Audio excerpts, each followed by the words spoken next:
misingi hiyo, kwa sababu kwa mujibu wa katiba yetu ya nchi, muda unapoisha baada ya vipindi vya miaka 5 uchaguzi mwingine hufuatia. Kwa hiyo ndio nimekuja hapa kwa ajili ya kutimiza matakwa ya kikatiba, katiba ya nchi, lakini pia na katiba ya chama chetu cha Mapinduzi.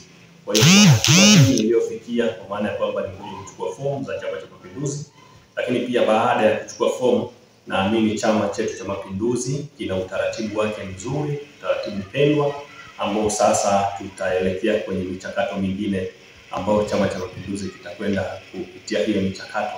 Mwisho wa siku apatikane ni nani ambaye atateuliwa kwa ajili ya kuja kupeperusha bendera ya Chama cha Mapinduzi. Lakini kwa maana hiyo, mimi katika hii ni hatua ya awali ambayo tumefanya kama kwa ajili ya kutimiza katiba. Kwa niombe kwamba katika michakato hii mimi nimuombe Mungu ili michakato hii iende vizuri, ili michakato hii Chama cha Mapinduzi kifanye kazi yake kwa utaratibu wote, ili kusudi tuweze kupata kiongozi, kwa sababu misingi yetu ya Chama cha Mapinduzi, majina matatu yakirudishwa, maana yake majina matatu hayo ndiyo ambayo yanakwenda kupigiwa kura. Kwa hiyo mimi naheshimu taratibu za Chama cha Mapinduzi na nitaheshimu kuanzia leo nachukua fomu. Kwa misingi hiyo, nimuombe Mungu aweze kuniongoza wakati tunaendelea na taratibu zingine za michakato.